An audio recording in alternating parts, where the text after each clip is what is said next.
Magandang umaga o magandang araw, magandang gabi sa sino mang padpad dito sa aking channel, Sansandali. Ang pamagat ng aking pagbabahagi ay bastos sa dilang bastos. Sa matandang bersyon ng Ama Namin ay binibigkas sa huling bahagi ng panalangin. Patawarin mo kami sa aming pagkakasala at iadya mo kami sa dilang masasama. Matandang pahayag ang dilang masasama, na nang palitan sa mas makabagong pahayag na ginagamit sa kasalukuyan ay ganito: patawarin mo kami sa aming mga sala at iadya mo kami sa lahat ng masama. Sa Vocabulario de la Lengua Tagala, ang matandang salita ay dilan, na ang ibig sabihin ay lahat o tanan. Ngunit pansinin na ang salitang dila ay nasa loob ng salitang dilan. Ang dila, bahagi ng katawan ng tao, instrumento upang makapagsalita, ay itinuturing na daigdig ng kasamaan na bumubulok sa buong katawan ayon sa pahayag ni Santiago. Kaya nga may paalala na mag-ingat sa binibitawan ng bibig. Sumasaksak ito sa dibdib, nakamamatay. Sabi ng matatanda, ang dila ng tao ay tatatlong dali, ngunit pumapatay kahit isang hari. Ganoon ang kapangyarihan ng dila. Sa kanyang sarili, hindi ito mabuti o masama. Ang moralidad ng dila ay nagmumula sa gumagamit ng mga salita at paano ginagamit ang mga salita. Pero ang kakatwa, mahirap nga itong hulihin. Katulad ng sinasabi ng matandang bugtong, isda sa kilaw-kilaw, di mahulit, may pataw. Malikot, matabil, madulas ang dila ng tao. May sinasabi ay iba ang sinasabi. Tulak ng bibig, kabig ng dibdib. Narinig na ninyo. Nagbibiro pero totoo. Nakasasakit ang katotohanan pero nakapagpapalaya. Ang katotohanan ang magpapalaya. Ang mabigat na tanong, ano ang katotohanan? Sino ang nagsasabi ng totoo? Nahuhuli ba ang kasinungalingan? Mainam pag-usapan ng bastos dahil ito ay hindi pinag-uusapan. Kumbaga sa hapagkainan, reunion, birthday, o anumang espesyal na okasyon, tabu. Tabu dahil malamang ay may magkakainitan kung ipipilit o makasisira ng mood nang sana ay kasiyahan. Ang bastos ay iniiwasan, tinatapyas, tinatakpan, itinatago, itinatali, ipinipiit, pinipilipit, at sa pinakamalala, pinapaslang. Sa mga mananakop na Espanyol, ang bastos ay may kinalaman sa katawan na sa kanilang pagtuturo ay pinagmumulan ng kasalanan ng tao. Iyon ang inuusbungan ng tukso na magdadala sa kanya sa kapahamakan. Sa pag-aaral ni Lumbera ay may sinasabi siyang hindi ganap na pagsalamin sa kultura ng ating mga ninuno nang mamili at magwaksi ang mga Kastila ng mga halimbawa mula sa oral na tradisyon na hindi na isama sa tinipong diksyonaryo. Mula sa pananaw ng mga mananakop, ang katawan ay mas mababa sa espiritu. Ang katawan ay mahina o marupok. Ang katawan ay madumi, makasalanan. Samantala, para sa ating mga ninuno, ang katawan ay bahagi ng mas malawak na kalikasan. Magkahugpong ang katawan at ang kalikasan. Ang katawan ay may rikit ng kalikasan. Sing anyo, sing hugis. Hindi lamang katulad kundi kaisa. Extension. Walang bastos kung gayon sa pananaw ng katutubo dahil wala ang malisya na sumulpot sa malaon tulad ng nagbulong ang ahas natikman ang bunga ng punong kahoy sa paraiso ayon sa mito ng unang tao mula sa paniniwalang Kristiyano. Bago ang danas sa kamay ng mananakop, ang katawan at espiritu ay magkalapat, hindi magkatunggali. Ang katawan ay sagrado tulad ng kalikasan na kanilang tahanan at pinananahanan.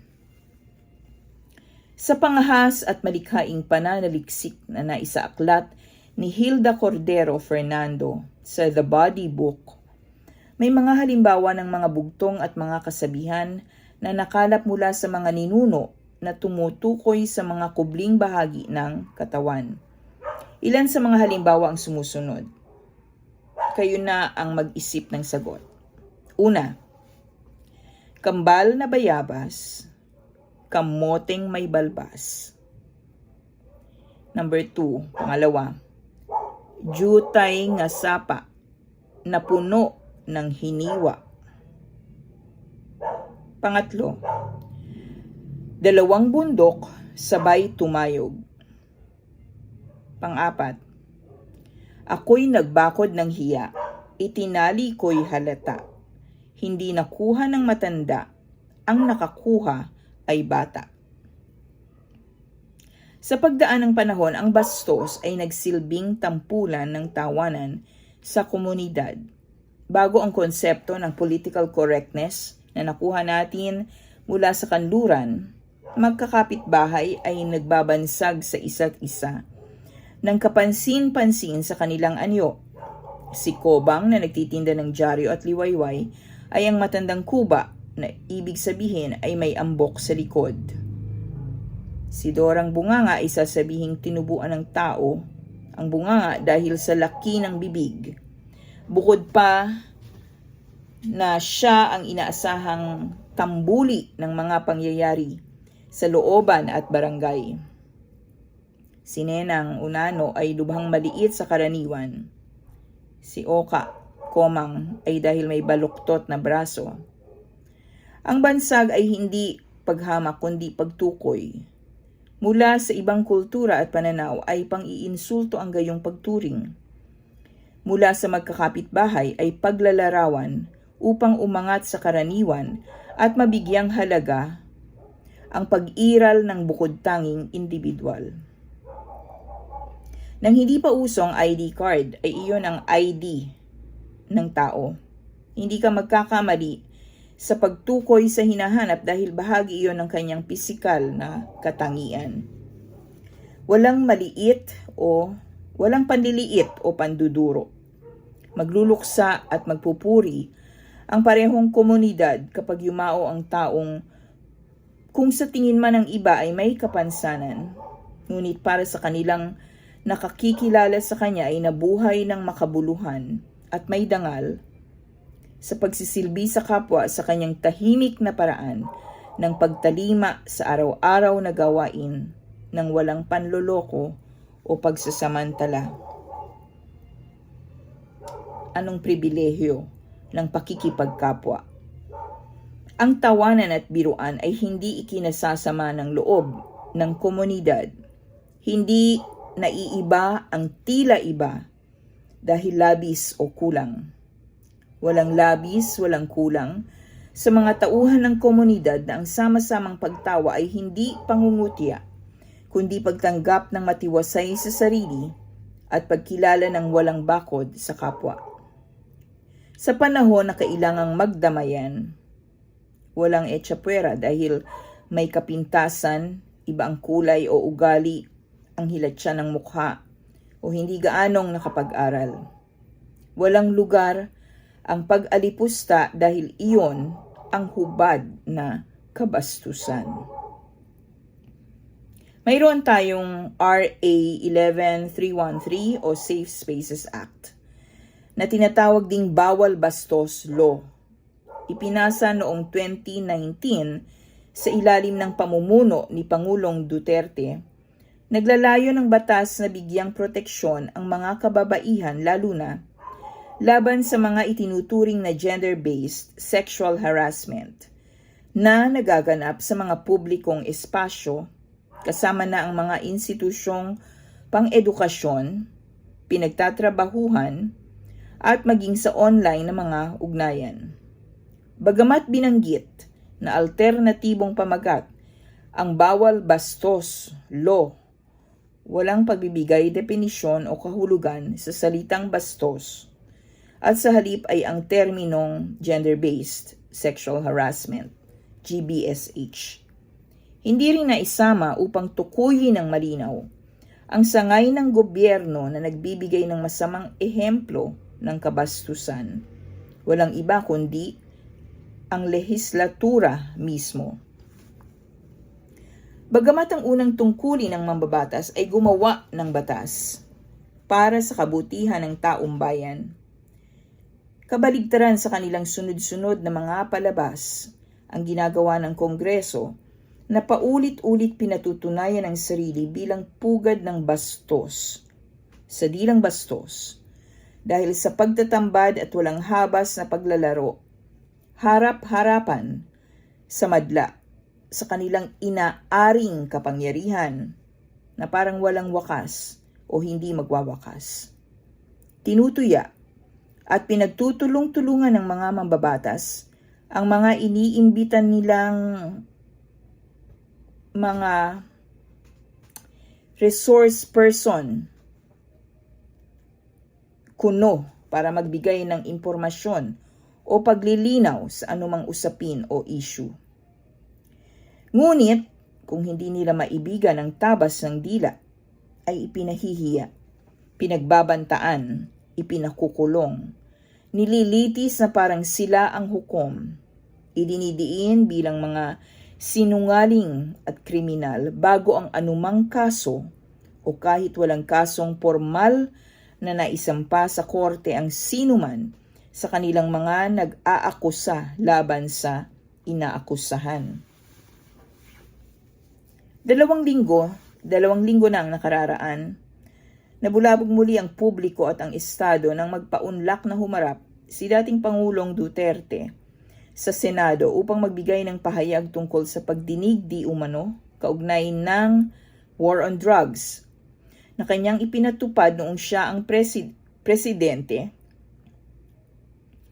at upang sagutin ang mga alegasyon ng extrajudicial killings o EJK na ikinakabit sa kanyang pangalan, gayon din sa tinatawag na DDS o Davao Death Squad, na sa mga pagtatanong ay lumabas na bansag na kinathan ng media o nagmula sa media. Bago umupo si Duterte bilang mayor ng lungsod, sa matagal na panahon ay itinuring na no man's land ang Davao at mga karatig pook. Walang ibig manirahan doon pagkat hindi nilulubayan ng krimen at terorismo. Nakahinga ng maluwat ang mamamayan ng maibalik ang kaayusan, kapayapaan at disiplina sa ilalim ng pamamahala ni Mayor Rody, na maraming nagsasabi ay umiikot noon sa kanilang taxi upang magmanman sa mga kaaway ng batas at tumulong sa paghahatid sa mga nangangailangan kung abutan sila ng 10 oras ng gabi. Nitong katatapos na halalan sa Estados Unidos, malayong agwat ang ipinatikim ng dating Pangulo at nagbabalik sa Washington, D.C. na si Donald Trump sa kanyang katunggali. Tinawag si Trump na bastos, sinungaling, kurakot at kriminal ng kanyang mga kritiko. Kinastigo at isinumpa ng legacy media na tinatawag ni Elon Musk at 2 beses pinagtangkaang paslangin bago ang eleksyon. Sa pagharap ni Pangulong Duterte sa Senado, ilang beses nagpahayag ng pagka-dismaya ang isang senadora sa kanyang pananalita. Iwasan sana ang pagmumura. Huwag bastusin itong Senado dahil bahay natin ito, Mr. Chair, sabi ng kagalang-galang na senadora. Ilang beses narinig sa bibig ng dating Pangulo ang pagmumura. Hindi ito pinabura sa katitikan o sa transcription. at nang itanong sa kanya kung may pinagsisisihan siya sa mga naging konsekwensya ng kanyang pamamahala, ang sagot niya ay wala. Kung mabigyan ako ng pagkakataon na bumalik sa kapangyarihan, gagawin ko ang ginawa ko, doblado pa. Pinalakpakan siya ng mga nakikinig sa loob ng Senado, kasama na ang mga karaniwang empleyado na suportado ang kanyang digma sa droga. Bumaba ang index crime rate ng 73.7% sa unang 5 taon ng pamumuno ni Duterte ayon sa DILG,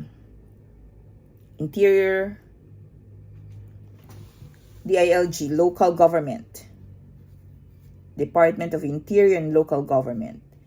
Hanggang sa huli, 88% ng mamamayan ang suportado ang kanyang war on drugs. Sa kabila ng mga sinasabi ng kritiko, kasama na ang mga mambabatas na lumilitis ngayon sa mga naging tagapagpatupad ng gayong polisiya. Sa diksyonaryo, ang bastos ay may mga sinonimo katulad nito: tampalasan, masagwa, malaswa, halay, magaspang, walang galang, walang piitagan. Kung si Duterte nagmumura harap-harapan at hindi nakapigil ang kanyang katungkulan at Senado upang huwag magmura, bastos. Kung si Trump, ang tawag sa kanya ay racist, sexist, misogynist. Parang magkapusod na mga personalidad, bagamat malayong bugoy na bugoy si Digong, at hindi niya ito pinagkakaila o ikinahihiya.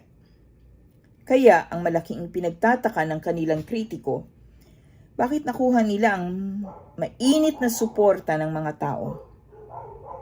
Ito ay sa kabila ng pagpapairal ng mga ahensya ng Estado at oligarkiya at mga di nakikitang kapangyarihang nagtatago sa kadiliman upang wasakin sila, tibagin ang anumang impluwensya at lansagin ng tuluyan ang kanilang pangalan upang hindi na makabalik sa kapangyarihan.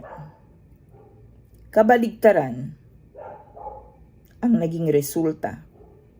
Isang pagtalima ni Duterte sa Senado ay parang nabuhay ang madlang nagpapasalamat sa kanyang naging pamumuno. Si Trump ay may nakalaang espesyal na lugar sa kasaysayan ng Amerika bilang Pangulong muling nakabalik dahil sa malawak at kamangha-manghang mandatong ipinagkaloob sa kanya ng mamamayan ng Estados Unidos.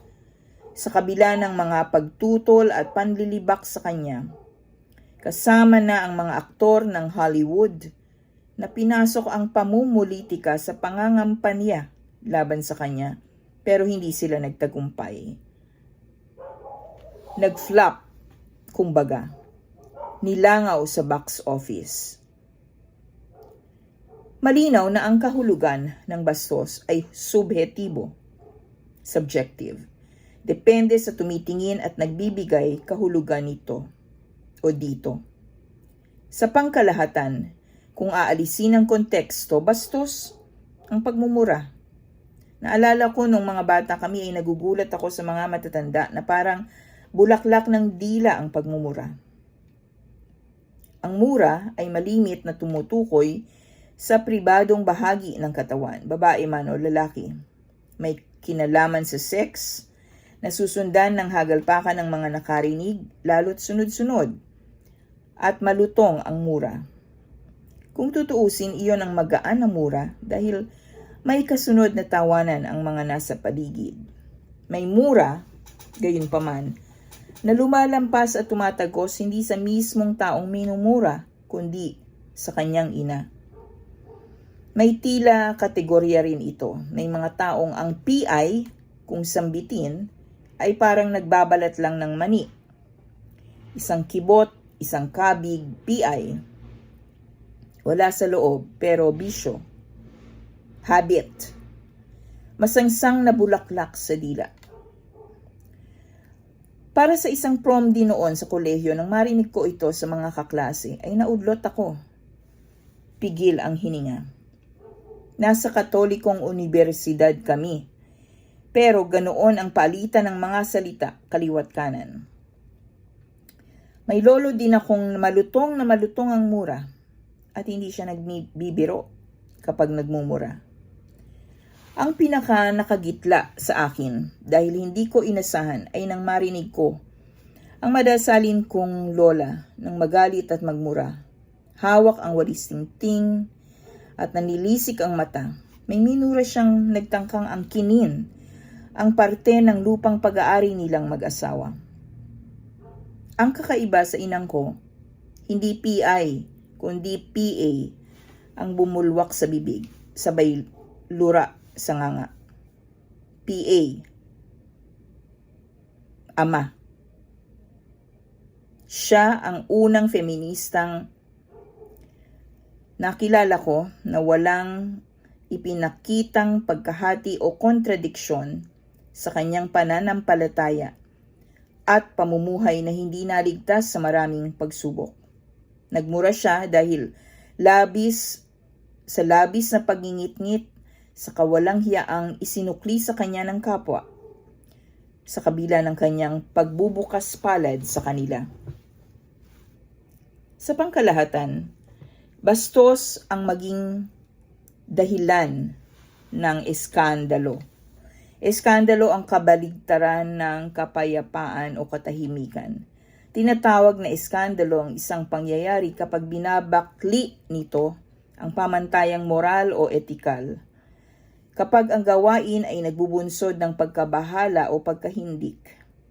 Kaya, eskandalong maituturing para sa maiinit ang mata na si Mayor Duterte ng Davao, bubugoy-bugoy, isinasangkot sa mga alegasyon ng patayan o pag-uutos sa kanyang mga tauhan ng pagpatay, mahilig magbiro sa mga mambabae o mahilig mambabae, may pangalawang pamilya at nagpapakain ng abo ng sigarilyo sa mga hindi sumusunod sa batas ng lungsod, ay iluluklok ng taong bayan bilang Pangulo ng bansa noong 2016.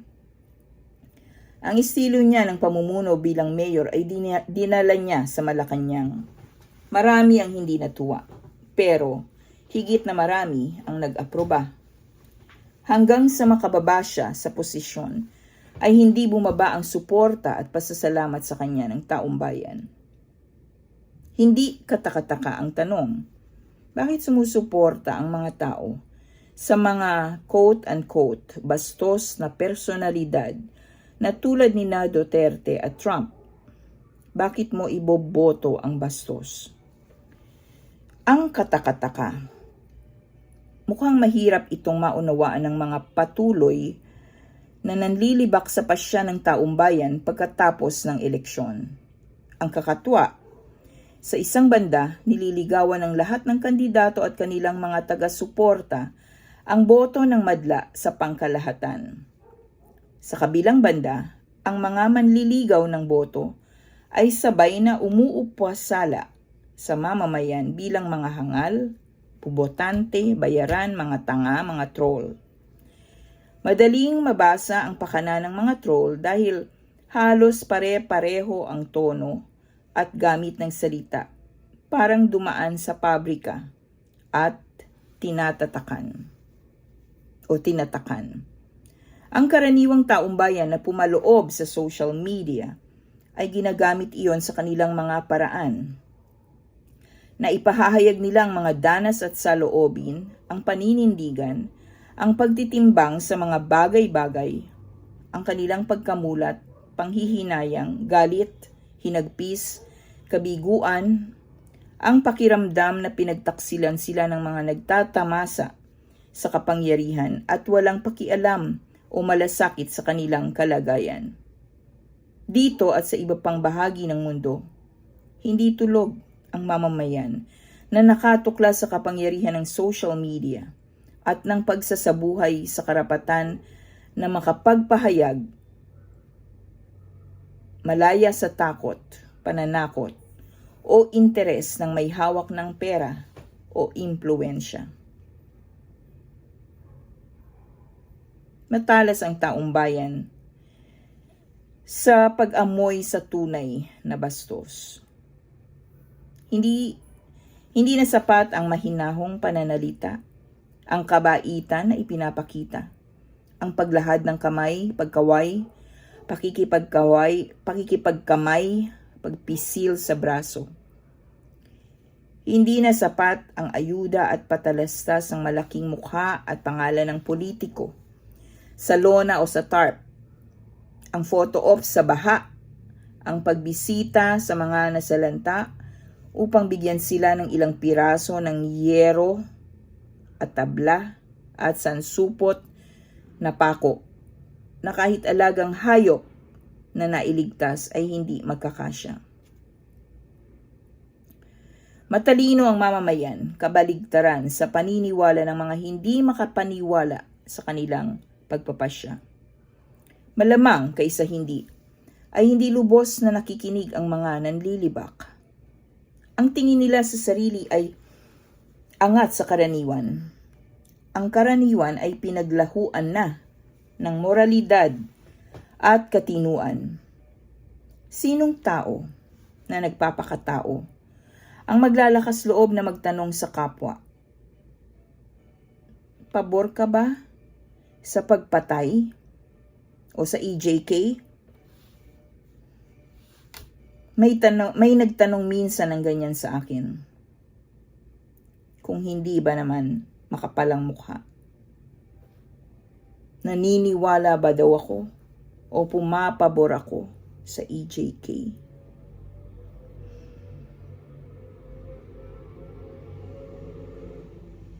Inaamin mo bang inutusan mo silang pumatay? Di ba ganun ang tanong kay Duterte?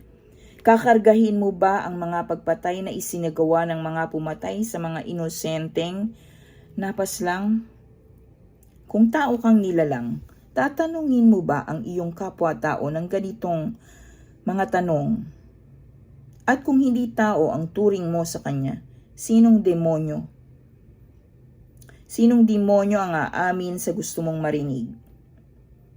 Si Duterte lang, na nagsabing ililigwak niya sa pwesto si Satanas para mag-pedicure na lang sa kanya sa impyerno.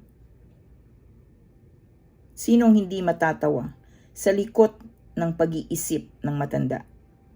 Sa malaon, nang hindi makuha ang inaasahang sagot sa tinatanong, ang tanong naman sa mga nanonood ng mga tagasunod, bakit kayo pumapalakpak sa mamamatay tao? Ganito kababa ang pagsukat ng mga ambisyosong politiko at mga nanliligaw sa madla. Ang bastos sa dilang bastos ay ang paulit-ulit na pambubusabos ng mga nasa kapangyarihan sa mahihirap na parang pag-aari nila ang Kongreso at Senado, ang mga lungsod, ang mga bundok at dagat, ang mansyon sa tabing ilog. Huwag sabihing hindi natututo ang mamamayan. Ang bastos sa dilang bastos ay ang mga huwad na pakitang gilas, mapagpaimbabaw, mapagpanggap. Kung matapos kang magpalabas sa mahabang pagdinig sa mga usaping ang patalastas ay upang makagawa ng batas. At ang naaalala ng tao ay ang kayamanan mong ipinagmamagara, kotse, relo, damit, bag, mga katsipanggahan kung kukwentahin, at hindi ang mga naipasamong batas na makapag-aangat sa kanilang dustang kalagayan. Ang sinusuyo mo ay mga botanteng tatanggap ng kanilang perang ipinamumudmod ng mga nasa pwesto. Pero tatadyak sa iyo, sa inyo, pasasaan ba pagdating ng araw? Ang bastos sa dilang bastos ay walang utang na loob sa taong bayan. Lahi ng mga taksil, nananalaytay sa dugo ang pagtataksil. Hindi nila ibabalik ang tiwalang ipinagkaloob sa kanila sa pamamagitan ng matapat na paglilingkod. Hindi sila mangangarap na maging malaya sa pagdarahop at pagdurusa ang karaniwan. Ang tanging alam ng taksil ay mamalimos ng kakarimpot at mangubra at manlaspag ng kaban ng bayan. Wala silang ni katiting na kahihiyan para sa sarili. Walang gunita sa kasaysayan, walang lunggati para sa maalwang kinabukasan ng bayan. Ano't anuman ang pinakamasaklap na kapalaran ng bastos sa dilang bastos ay mabastos pagdating ng takdang panahon. Kung kailan nagpapasasa sila, walang kamalay-malay, ay dadalawin sila ng pagmumura, walang patid, walang humpay, na nagsasaklob na langit at lupang humihingal. Isipin ninyo ang langit at lupang napuno ng lahat ng masamang bagyo. Nagawa na ito ng taong bayan at gagawing muli. Walang makapagsasabi sa tiyak na oras at araw. Maririnig natin ang pagmamakaawa ng bastos sa ubod ng bastos. Ngunit nilamon na nila ang sarili at iniluwa. At nilamon at iniluwa. Paulit-ulit. Samantalay wala ng habag na matitira sa taong bayang sumasaksit, nagkakasyang sa kanila ay nakatitig. Magwawakas ako sa aking pagbabahagi sa pagbasa ng isang maikling tula na parang may alingaw-ngaw ng aking paksa. Ang pamagat ng tula mula sa dungol ay kaluluoy. Kaluluoy ang mayayaman kung wala silang inaatupag kundi magpabundat ng mga dambuhalang lumalamon sa mahihirap. Pagkubrat pagbabayad sa sala ay di patas. Kaluluoy ang imbing humahalakhak sa tagumpay na binahira ng daya at sari-saring pagpaslang. Mabubunyag balang araw ang huwad at pusakal. Kaluluoy ang mga palalong pumapalo sa dibdib para ikumpas ang setro ng kadakilaan. Babatukan silang patiwarik pagtuwad ng kapalaran.